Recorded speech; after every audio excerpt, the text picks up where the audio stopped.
Gary, Gary, Gary, Gary, Gary, Gary, Gary, Gary, Gary, Gary, happy birthday. Can't believe you're 65. You definitely could pass for 50. I don't know how you do it, but you're not only young looking, but very young thinking with all your new ideas that I'm sure you're still coming up with.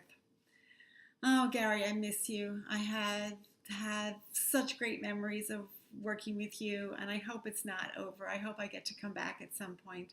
Um, I think I came to you about 12 years ago when I was looking for something new to start with and didn't know a thing about improv, came to a class and fell for it right away. Been so impressed always with your teaching abilities. Not only do you put so much time and effort and thought into your classes, but into each individual student. I was always amazed at that. And I have taken classes from a lot of people at WIT and DC Improv. Nobody puts that kind of time and thinking into each one of their students to help them do the best they can. And all of that thinking not only helped us in improv, but helped us in our life. I mean, in our lives. You would point out things that, were true in improv, but also in life. I know in the beginning, and maybe still, I have a hard time doing yes ending. And very early on, I remember thinking, wow, I say no to people a lot in life or to things and to suggestions. I mean, excuse me, for example, I was um, an employer of a bunch of employees, and I remember they would always come up with ideas, and I'd be like, nah, I'm not thinking that. We don't want to try that. No. And after taking your classes, I thought, no, I'm going to try to say yes to things.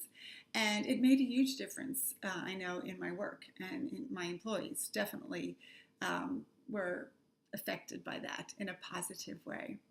Another thing I got from you, which I really have used a lot in life, is to take responsibility for things when you're accused of something, like in a skit. Um, Instead of my automatic defensiveness and anger, you would say, no, take responsibility for it.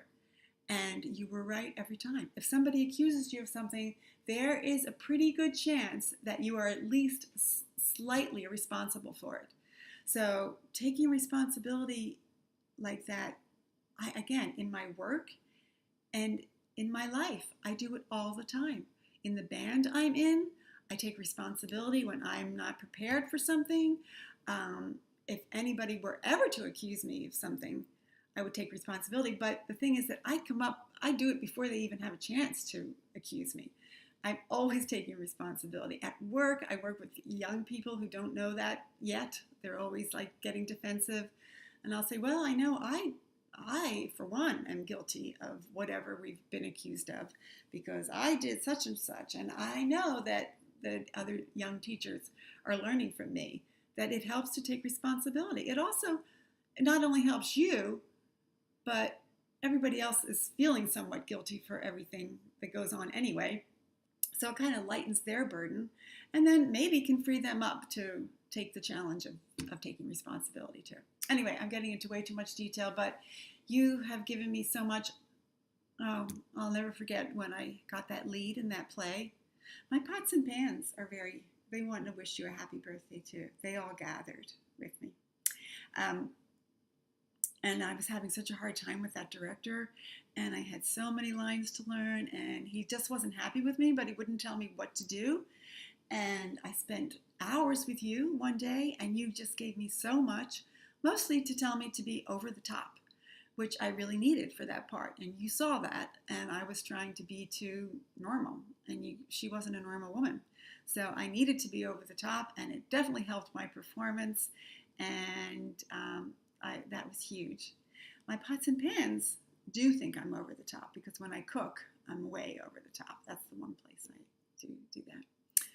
Anyway, Gary, you really have meant a lot to me. I'll never forget those early years. I wish I could do it again. This band I'm in takes up all my time, but at some point I might quit the band or get kicked out. I'm really bad at guitar, so it could happen. And I would definitely love to come back and spend some time doing improv. Don't know that I'll ever want to perform again. Not many people want to see me. Anyway, but I would like to spend some more time with you and your wonderful students who turned out to be such good friends of mine. We all had such a great time with you. Anyway, Gary, stay as young as you are because you're a young man. And I miss you and love you very much.